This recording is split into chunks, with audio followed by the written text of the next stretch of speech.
ಎಲ್ಲರಿಗೂ ನಮಸ್ಕಾರ. ಇವತ್ತು ಒಂದು ಒಳ್ಳೆ ಕಥೆಯ ಜೊತೆ ನಿಮ್ಮ ಮುಂದೆ ಬಂದಿದ್ದೇನೆ. ಕಥೆಯ ಹೆಸರು ಹೆಂಡತಿಗೆ 4 ಮದುವೆ. ನನ್ನ ಹೆಸರು ಅರುಣ್. ನಾನು ತುಂಬಾ ಕಷ್ಟಪಟ್ಟು ಹಗಲಿರುಳು ಓದಿ ಈಗ ಒಂದು ಪ್ರತಿಷ್ಠಿತ ಸರ್ಕಾರಿ ಬ್ಯಾಂಕ್ನಲ್ಲಿ ಒಳ್ಳೆಯ ಅಧಿಕಾರಿಯಾಗಿ ಕೆಲಸ ಮಾಡ್ತಾ ಇದ್ದೀನಿ. ನಮ್ಮ ತಂದೆ ಮತ್ತು ತಾಯಿಗೆ ನಾನು ಒಬ್ಬನೇ ಮಗ. ನಾವು ಮೂಲತಃ ಹಳ್ಳಿಯವರು.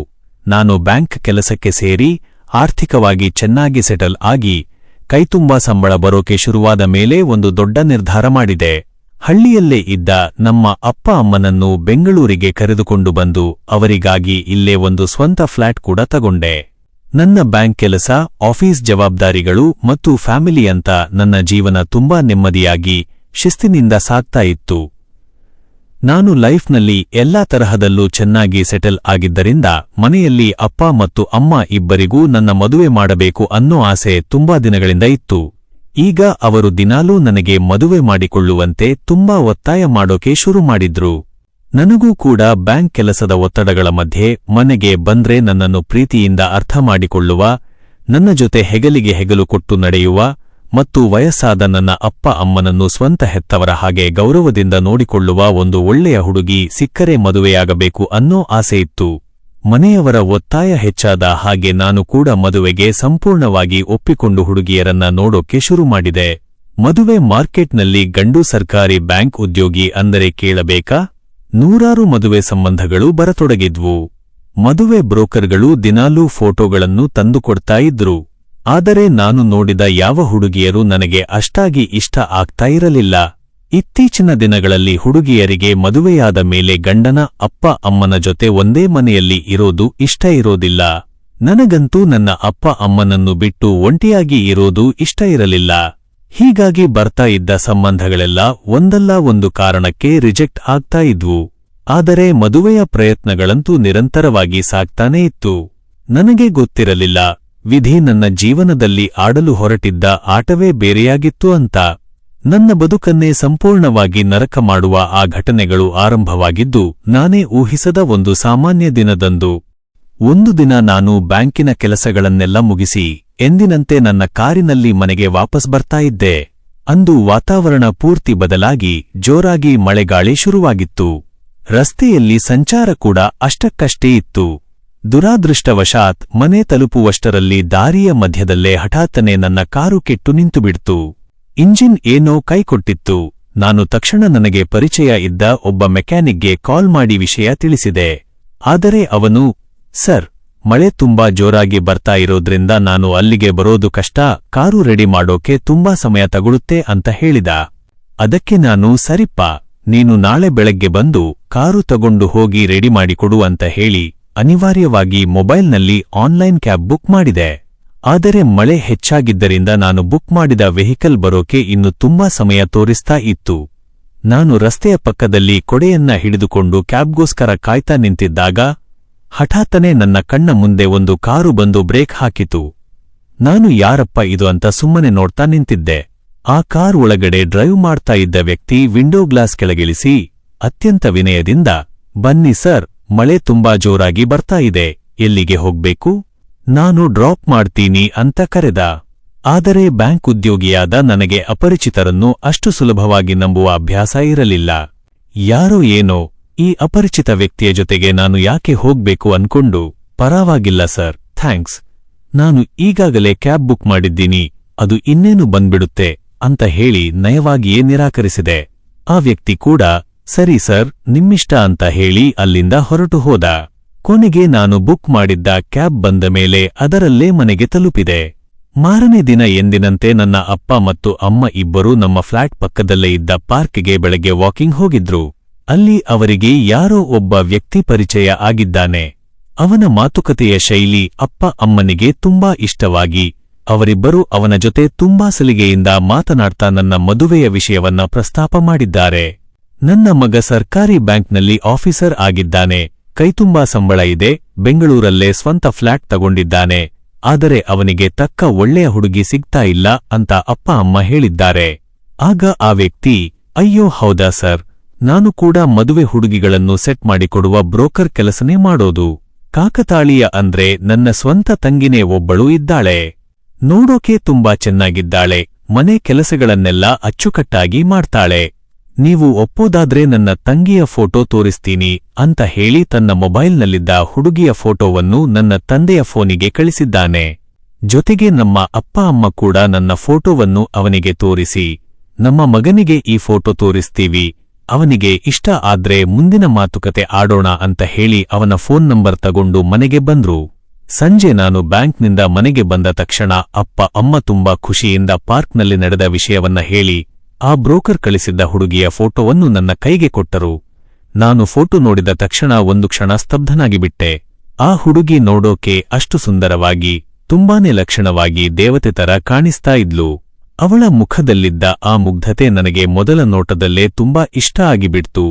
ನಾನು ತಕ್ಷಣವೇ ಅಪ್ಪ ಅಮ್ಮನಿಗೆ, ನನಗೆ ಹುಡುಗಿ ತುಂಬಾನೇ ಇಷ್ಟ ಆಗಿದ್ದಾಳೆ, ಮುಂದಿನ ಭಾನುವಾರ ನನಗೆ ಬ್ಯಾಂಕ್ ರಜೆ ಇರುತ್ತೆ, ಅಂದೇ ಹುಡುಗಿ ನೋಡೋಕೆ ಹೋಗೋಣ ಅಂತ ಹೇಳ್ದೆ. ಅಪ್ಪ ಕೂಡ ತಕ್ಷಣವೇ ಆ ಬ್ರೋಕರ್ ಸುರೇಶ್ಗೆ ಕಾಲ್ ಮಾಡಿ ಭಾನುವಾರ ನಾವು ಹುಡುಗಿ ನೋಡೋಕೆ ಬರೋದಾಗಿ ತಿಳಿಸಿದ್ರು. ಸುರೇಶ್ ಕೂಡ ತುಂಬಾ ಸಂತೋಷದಿಂದ ಒಪ್ಪಿಕೊಂಡು ಅವರ ಬಾಡಿಗೆ ಮನೆಯ ಅಡ್ರೆಸ್ ಕಳಿಸಿಕೊಟ್ಟ.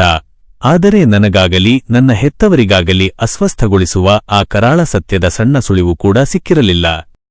ನಾವು ನಿರ್ಧರಿಸಿದಂತೆಯೇ ಭಾನುವಾರ ಬೆಳಗ್ಗೆ ಅಪ್ಪ, ಅಮ್ಮ ಮತ್ತು ನಾನು 3 ಜನ ಸೇರಿ ಸುರೇಶ್ ಕೊಟ್ಟಿದ್ದ ಅಡ್ರೆಸ್ಗೆ ಹುಡುಗಿ ನೋಡಲು ಹೊರಟೆವು. ಸುರೇಶ್ ಮತ್ತು ಅವನ ತಂಗಿ ಸಿಂಚನ ವಾಸವಿದ್ದದ್ದು ಬೆಂಗಳೂರಿನ ಒಂದು ಸಾಧಾರಣ ಏರಿಯಾದಲ್ಲಿದ್ದ ಚಿಕ್ಕ ಬಾಡಿಗೆ ಮನೆಯಲ್ಲಿ. ಆದರೆ ಆ ಮನೆ ತುಂಬಾ ಅಚ್ಚುಕಟ್ಟಾಗಿ ಮತ್ತು ದೈವಿಕ ಕಳೆಯಿಂದ ಕೂಡಿತ್ತು. ನಾವು ಹೋಗಿ ಸೋಫಾ ಮೇಲೆ ಕೂತ ಕೆಲವೇ ನಿಮಿಷಗಳಲ್ಲಿ ಒಳಗಿನಿಂದ ತಲೆ ತಗ್ಗಿಸಿಕೊಂಡು ಅತ್ಯಂತ ವಿನಯದಿಂದ ಕಾಫಿ ಟ್ರೇ ಹಿಡಿದುಕೊಂಡು ಬಂದಳು ಸಿಂಚನ. ಫೋಟೋದಲ್ಲಿ ನೋಡಿದ್ದಕ್ಕಿಂತ ರಿಯಲ್ ಆಗಿ ಅವಳು ಇನ್ನು 10 ಪಟ್ಟು ಸುಂದರವಾಗಿ ಸಾಕ್ಷಾತ್ ಮಹಾಲಕ್ಷ್ಮಿಯ ತರಾನೇ ಕಾಣಿಸ್ತಾ ಇದ್ಲು.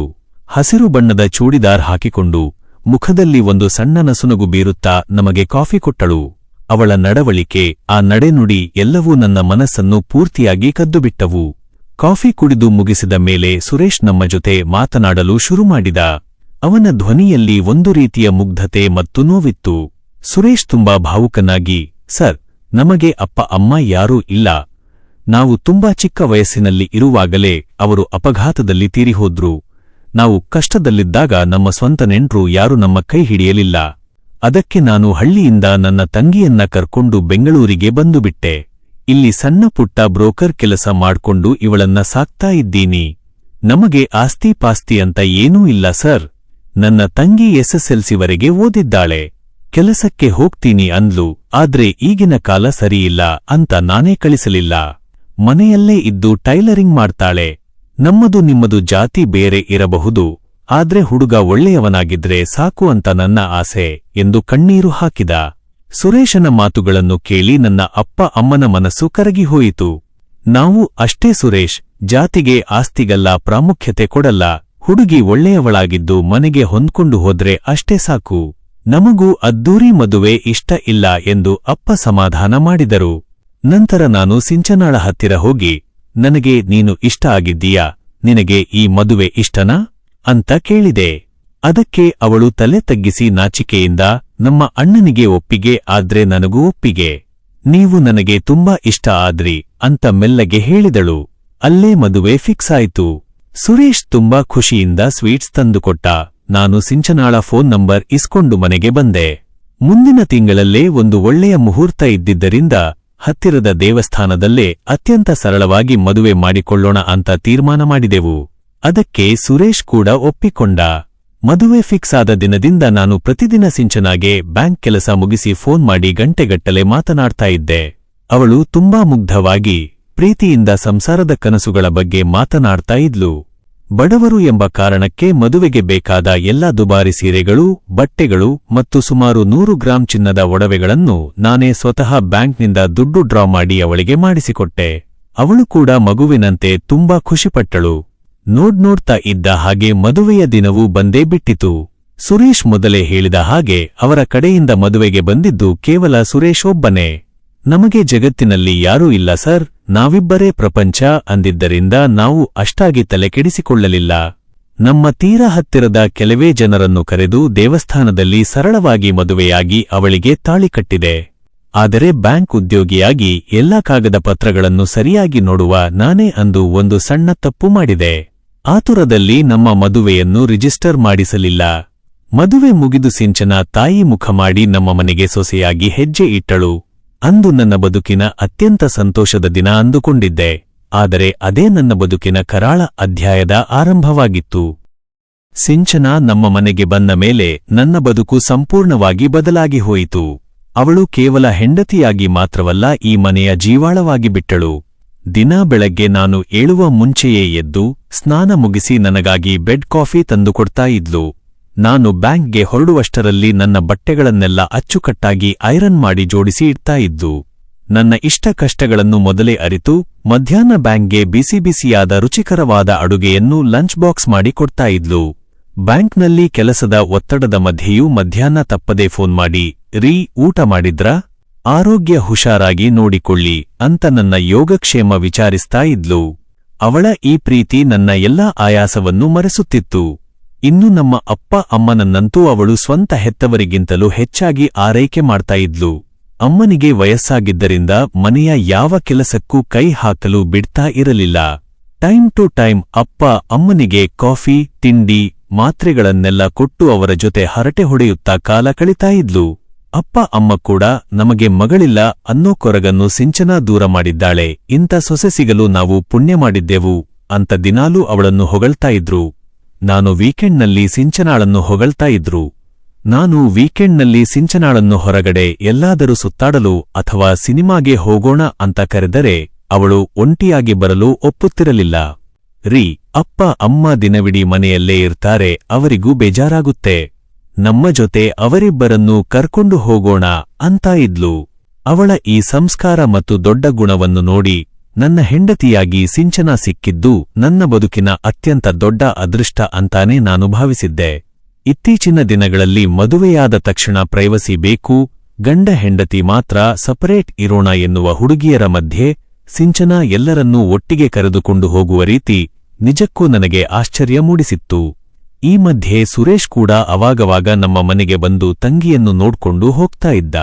ಹೀಗೆ ಎಲ್ಲವೂ ತುಂಬಾ ಸುಂದರವಾಗಿ ಸಡಗರದಿಂದ ಸಾಗ್ತಾ ಇರುವಾಗಲೇ ಮದುವೆಯಾಗಿ 1 ತಿಂಗಳು ಕಳೆಯಿತು.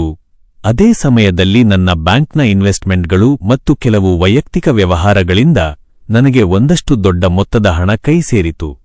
ನಾನು ಆ ಹಣವನ್ನು ನೋಡಿ ಇದರಿಂದ ಒಂದು ದೊಡ್ಡ ಮನೆ ಕಟ್ಟಿ ಬಾಡಿಗೆಗೆ ಬಿಟ್ಟರೆ ಪ್ರತಿ ತಿಂಗಳು ಒಂದು ನಿಶ್ಚಿತ ಆದಾಯ ಬರುತ್ತೆ ಅಂತ ಅಪ್ಪ ಅಮ್ಮನ ಹತ್ತಿರ ಚರ್ಚೆ ಮಾಡ್ತಾ ಇದ್ದೆ.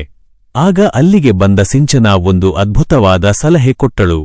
"ರೀ, ಈಗಿನ ಕಾಲದಲ್ಲಿ ಮನೆ ಕಟ್ಟಿಸಿದರೆ ಸೈಟ್ ವ್ಯಾಲ್ಯೂಗಿಂತ ಬಿಲ್ಡಿಂಗ್ ವ್ಯಾಲ್ಯೂ ವರ್ಷ ಹೋದ ಹಾಗೆ ಕಮ್ಮಿಯಾಗ್ತಾ ಬರುತ್ತೆ. ಅದರ ಬದಲು ಯಾವುದಾದರೂ ಒಂದು ಒಳ್ಳೆಯ ಏರಿಯಾದಲ್ಲಿ ದೊಡ್ಡ ಸೈಟ್ ತಗೊಂಡು ಇನ್ವೆಸ್ಟ್ ಮಾಡಿ.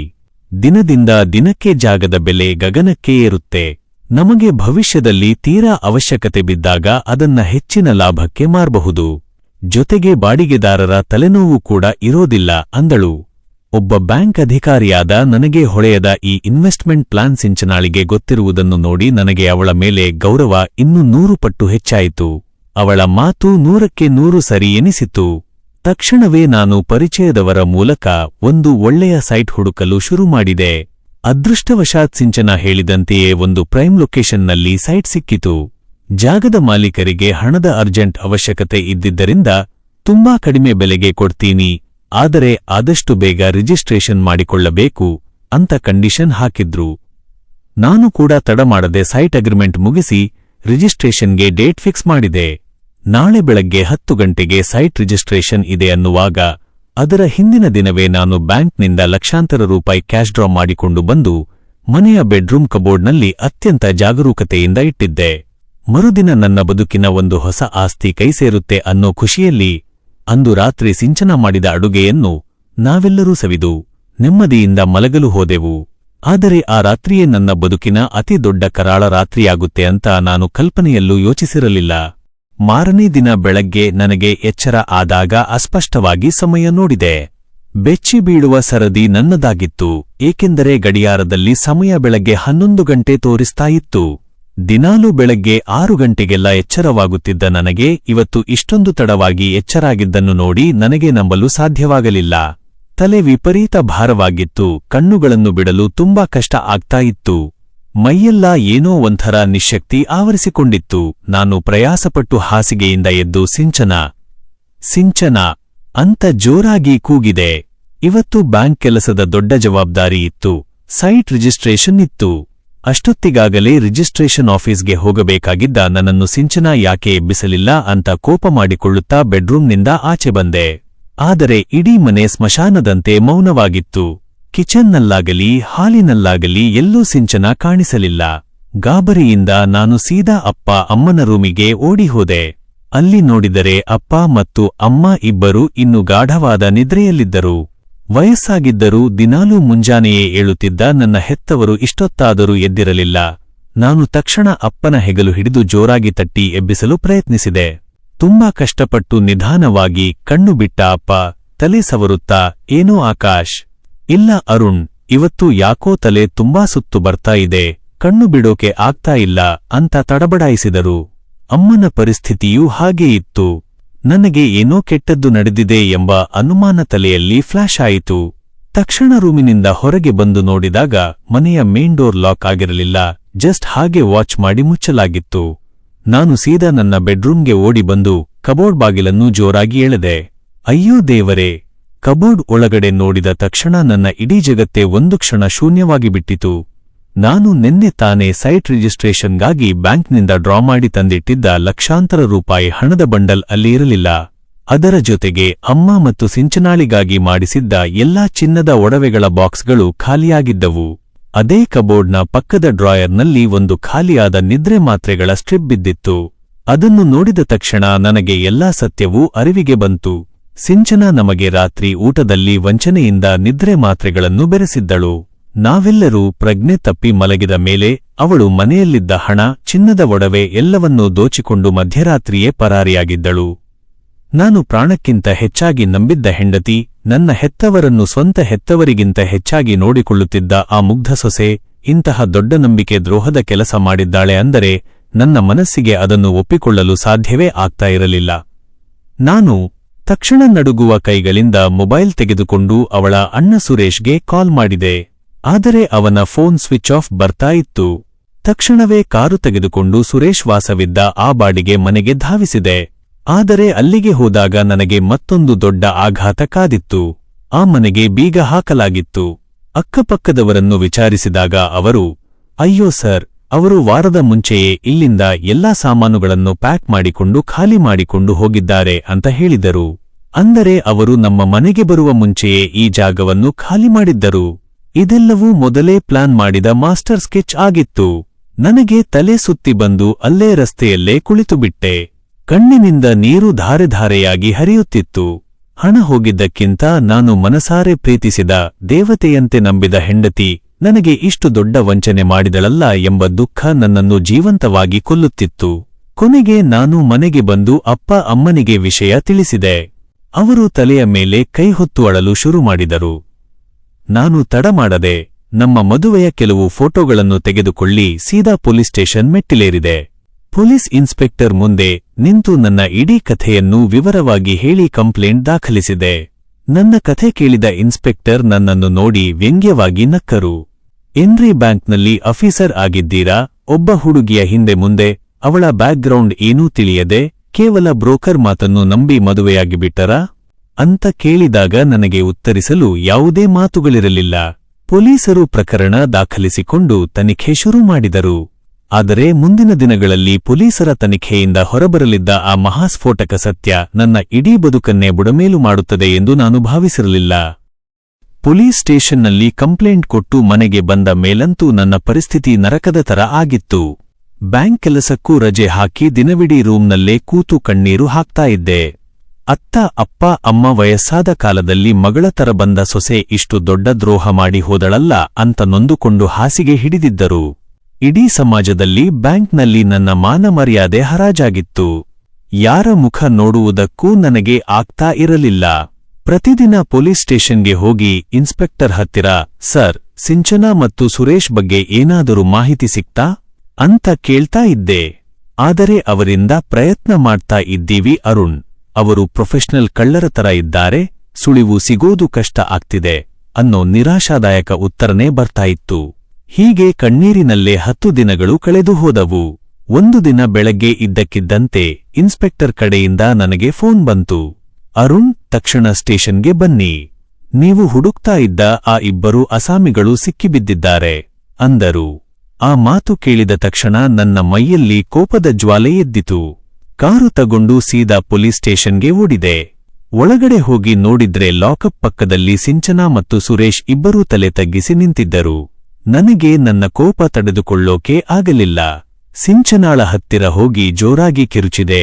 ಯಾಕೆ ಹೀಗೆ ಮಾಡ್ದೆ ಸಿಂಚನಾ? ನಿನಗೆ ನಾವೇನು ಅನ್ಯಾಯ ಮಾಡಿದ್ವಿ? ನನ್ನ ಪ್ರೀತಿ, ನನ್ನ ಹೆತ್ತವರ ಮುಗ್ಧತೆ ನಿನಗೆ ಆಟಿಕೆ ತರ ಅನಿಸ್ತಾ? ನಿನ್ನನ್ನು ಪ್ರಾಣಕ್ಕಿಂತ ಹೆಚ್ಚಾಗಿ ನಂಬಿದ್ದಕ್ಕೆ ಇಂಥ ದ್ರೋಹ ಮಾಡ್ತಾಳಾ ಯಾವ ಹೆಣ್ಣಾದರೂ ಅಂತ ಕಣ್ಣೀರು ಹಾಕ್ತಾ ಕೇಳಿದೆ. ಆದರೆ ಅವಳು ಕಲ್ಲಂತಾಗಿದ್ದಳು. ನನ್ನ ಮುಖ ನೋಡದೆ ನೆಲ ನೋಡುತ್ತಾ ನಿಂತಿದ್ದಳು. ಸುರೇಶ್ನನ್ನು ಶರ್ಟ್ ಹಿಡಿದು ಎಳೆಯೋಕೆ ಹೋದಾಗ ಪೊಲೀಸರು ನನ್ನನ್ನು ತಡೆದರು. ಆಗ ಇನ್ಸ್ಪೆಕ್ಟರ್ ನನ್ನನ್ನು ತಮ್ಮ ರೂಮಿಗೆ ಕರೆದುಕೊಂಡು ಹೋಗಿ ಕುಳ್ಳಿರಿಸಿದರು. ಅವರ ಮುಖದಲ್ಲಿ ಒಂದು ರೀತಿಯ ಗಂಭೀರತೆ ಇತ್ತು. ಅವರು ನನ್ನ ಹೆಗಲ ಮೇಲೆ ಕೈಯಿಟ್ಟು, ಅರುಣ್, ಸ್ವಲ್ಪ ಸಮಾಧಾನ ಮಾಡಿಕೊಳ್ಳಿ. ಈಗ ನಾನು ಹೇಳೋ ಸತ್ಯ ಕೇಳಿದ್ರೆ ನೀವು ಇನ್ನು ಶಾಕ್ ಆಗ್ತೀರಾ. ತನಿಖೆಯಲ್ಲಿ ನಮಗೆ ಗೊತ್ತಾಗಿದ್ದು ಏನೆಂದರೆ, ಅವಳ ಹೆಸರು ಸಿಂಚನಾನೂ ಅಲ್ಲ, ಅವನ ಹೆಸರು ಸುರೇಶನೂ ಅಲ್ಲ. ಅವರಿಬ್ಬರೂ ಅಣ್ಣ ತಂಗಿ ಅಲ್ವೇ ಅಲ್ಲ ಅಂದರು.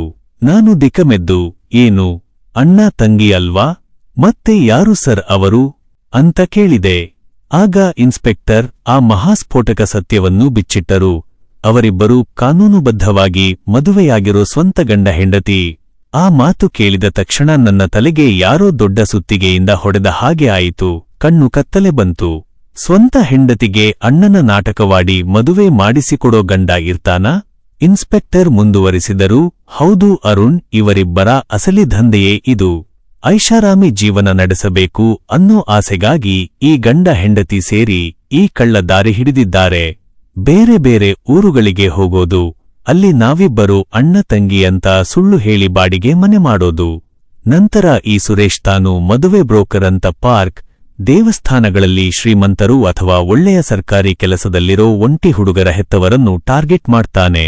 ತನ್ನ ತಂಗಿ ಅನಾಥೆ ಅಂತ ನಂಬಿಸಿ ಮದುವೆ ಮಾಡಿಸ್ತಾನೆ. ಮದುವೆಯಾದ ಮೇಲೆ ಈ ಸಿಂಚನ ಕೇವಲ 1 ತಿಂಗಳು ಆದರ್ಶ ಸೊಸೆಯಾಗಿ ನಾಟಕವಾಡಿ ಇಡೀ ಕುಟುಂಬದ ವಿಶ್ವಾಸ ಗಳಿಸುತ್ತಾಳೆ. ಮನೆಯಲ್ಲಿ ಯಾವಾಗ ದೊಡ್ಡ ಮೊತ್ತದ ಹಣ ಅಥವಾ ಆಸ್ತಿ ಸಿಗುತ್ತೋ ಆ ದಿನ ಇಡೀ ಫ್ಯಾಮಿಲಿಗೆ ನಿದ್ರೆ ಮಾತ್ರೆ ಹಾಕಿ ಒಡವೆ, ಹಣ ದೋಚಿಕೊಂಡು ಇಬ್ಬರು ಪರಾರಿಯಾಗ್ತಾರೆ. ನಿಮ್ಮದು 5ನೇ ಕೇಸ್ ಅರುಣ್.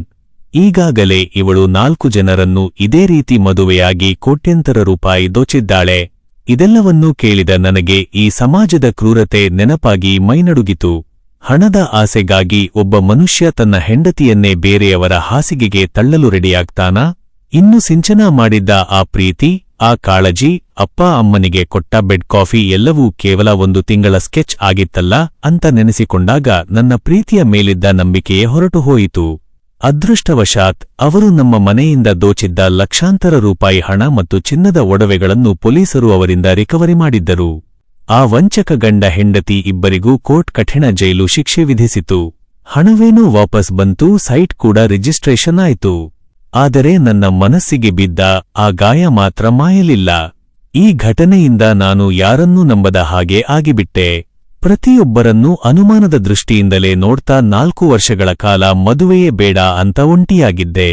ಕೊನೆಗೆ ವಯಸ್ಸಾದ ಅಪ್ಪ ಅಮ್ಮನ ಕಣ್ಣೀರು ಮತ್ತು ಒತ್ತಾಯಕ್ಕೆ ಮಣಿದು ನಮ್ಮ ಸಂಬಂಧಿಕರಲ್ಲೇ ಇದ್ದ ಒಬ್ಬ ಒಳ್ಳೆಯ ಹುಡುಗಿಯನ್ನು ನೋಡಿ ಮದುವೆಯಾದೆ. ಈಗ ನನಗೆ 3 ವರ್ಷದ ಮಗನಿದ್ದಾನೆ. ನನ್ನ ಬದುಕು ಈಗ ನೆಮ್ಮದಿಯಾಗಿದೆ. ಬಂಧುಗಳೇ, ಇದು ಎಲ್ಲೋ ನಡೆದ ಕಥೆಯಲ್ಲ, ನಮ್ಮ ಸಮಾಜದಲ್ಲೇ ನಡೆಯುತ್ತಿರುವ ಕರಾಳ ಸತ್ಯ.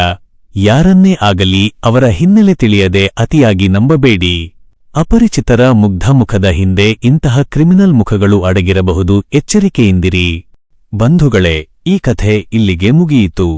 ಆದರೆ ಈ ಘಟನೆ ನಮ್ಮೆಲ್ಲರಿಗೂ ಒಂದು ಕಠಿಣವಾದ ಮತ್ತು ಎಂದಿಗೂ ಮರೆಯಲಾಗದ ಪಾಠವನ್ನು ಕಲಿಸುತ್ತದೆ. ಇವತ್ತಿನ ದಿನಗಳಲ್ಲಿ ನಮ್ಮ ಸಮಾಜ ಯಾವ ಮಟ್ಟಕ್ಕೆ ಇಳಿದಿದೆ ಎಂದರೆ, ಕೇವಲ ಹಣ ಮತ್ತು ಐಷಾರಾಮಿ ಜೀವನಕ್ಕಾಗಿ ಮನುಷ್ಯ ತನ್ನ ರಕ್ತ ಸಂಬಂಧಗಳನ್ನು ಅಷ್ಟೇ ಏಕೆ ತನ್ನ ಧರ್ಮಪತ್ನಿಯನ್ನೇ ದಾಳವಾಗಿ ಬಳಸಿಕೊಳ್ಳಲು ಹಿಂಜರಿಯುತ್ತಿಲ್ಲ. ಮುಗ್ಧ ಮುಖದ ಹಿಂದೆ, ವಿನಯವಂತಿಕೆಯ ಮಾತುಗಳ ಹಿಂದೆ ಎಂತಹ ಕ್ರೂರ ಕ್ರಿಮಿನಲ್ ಮನಸ್ಸುಗಳು ಅಡಗಿರುತ್ತವೆ ಎಂಬುದಕ್ಕೆ ಅರುಣ್ ಜೀವನದಲ್ಲಿ ನಡೆದ ಈ ಘಟನೆಯೇ ಸಾಕ್ಷಿ. ನಾವು ಅತಿಯಾದ ಮುಗ್ಧತೆಯಿಂದ ಅಪರಿಚಿತರನ್ನು ನಂಬಿದಾಗ ನಮ್ಮ ಇಡೀ ಸಂಸಾರವೇ ಬೀದಿಗೆ ಬಂದು ನಿಲ್ಲುವ ಪರಿಸ್ಥಿತಿ ನಿರ್ಮಾಣವಾಗುತ್ತದೆ. ಅದಕ್ಕಾಗಿಯೇ ಹಿರಿಯರು ಹೇಳುವುದು, ಯಾರನ್ನೇ ಆಗಲಿ ಹಲ್ಲು ನೋಡಿ ಹಸುವನ್ನು ಕೊಳ್ಳಬೇಡ, ಮುಖ ನೋಡಿ ಮನುಷ್ಯನನ್ನು ಅಳೆಯಬೇಡ ಎಂದು. ಮದುವೆ ಎನ್ನುವುದು 100 ವರ್ಷಗಳ ಬಂಧ. ಅಂತಹ ಪವಿತ್ರವಾದ ಸಂಬಂಧಕ್ಕೆ ಹೆಜ್ಜೆ ಇಡುವಾಗ ಕೇವಲ ಬ್ರೋಕರ್ ಹೇಳಿದ ಮಾತುಗಳನ್ನೋ ಅಥವಾ ಹುಡುಗಿಯ ಮುಗ್ಧರೂಪವನ್ನೋ ನೋಡಿ ಮೋಸ ಹೋಗಬೇಡಿ. ಮದುವೆಗೂ ಮುನ್ನ ಹುಡುಗ ಅಥವಾ ಹುಡುಗಿಯ ಕೌಟುಂಬಿಕ ಹಿನ್ನೆಲೆ, ಅವರ ಆಧಾರ ಕಾರ್ಡ್, ವಾಸವಿರುವ ಜಾಗ ಮತ್ತು ಅವರ ಇತಿಹಾಸವನ್ನು ಸಂಪೂರ್ಣವಾಗಿ ಕಾನೂನುಬದ್ಧವಾಗಿ ವಿಚಾರಿಸಿ ತಿಳಿದುಕೊಳ್ಳುವುದು ಇಂದಿನ ಕಾಲದಲ್ಲಿ ತೀರಾ ಅತ್ಯಗತ್ಯವಾಗಿದೆ. ಜೊತೆಗೆ ಮದುವೆಯಾದ ತಕ್ಷಣ ಕಾನೂನುಬದ್ಧವಾಗಿ ಮದುವೆ ನೋಂದಣಿ, ಮ್ಯಾರೇಜ್ ರಿಜಿಸ್ಟ್ರೇಷನ್ ಮಾಡಿಸುವುದನ್ನು ಯಾವುದೇ ಕಾರಣಕ್ಕೂ ಮರೆಯಬೇಡಿ. ನಿಮ್ಮ ಒಂದು ಸಣ್ಣ ಜಾಗರೂಕತೆ ನಿಮ್ಮ ಇಡೀ ಕುಟುಂಬವನ್ನು ಇಂತಹ ಮಹಾವಂಚನೆಗಳಿಂದ ರಕ್ಷಿಸುತ್ತದೆ.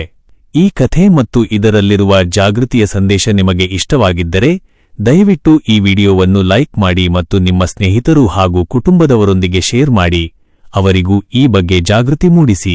ಈ ಕಥೆಯ ಬಗ್ಗೆ ನಿಮ್ಮ ಅನಿಸಿಕೆಯನ್ನು ಕೆಳಗೆ ಕಾಮೆಂಟ್ ಬಾಕ್ಸ್ನಲ್ಲಿ ತಪ್ಪದೇ ಹಂಚಿಕೊಳ್ಳಿ. ನೀವು ಇನ್ನು ನಮ್ಮ ಫಾರ್ಮಸಿಸ್ಟ್ ಮಾಮ್ ಚಾನೆಲ್ಗೆ ಸಬ್ಸ್ಕ್ರೈಬ್ ಆಗಿಲ್ಲ ಅಂದರೆ ಇಂತಹ ಮತ್ತಷ್ಟು ನೈಜ ಘಟನೆಗಳ ಆಧಾರಿತ ರೋಚಕ ಕಥೆಗಳಿಗಾಗಿ ಈಗಲೇ ಸಬ್ಸ್ಕ್ರೈಬ್ ಆಗಿ, ಪಕ್ಕದಲ್ಲೇ ಇರೋ ಬೆಲ್ ಐಕಾನ್ ಕ್ಲಿಕ್ ಮಾಡಿ ನಮಗೆ ಸಪೋರ್ಟ್ ಮಾಡಿ. ಮತ್ತೊಂದು ಅದ್ಭುತವಾದ ಕಥೆಯೊಂದಿಗೆ ನಿಮ್ಮನ್ನು ಭೇಟಿಯಾಗ್ತೀನಿ. ಅಲ್ಲಿಯವರೆಗೆ ಧನ್ಯವಾದಗಳು. ನಮಸ್ಕಾರ.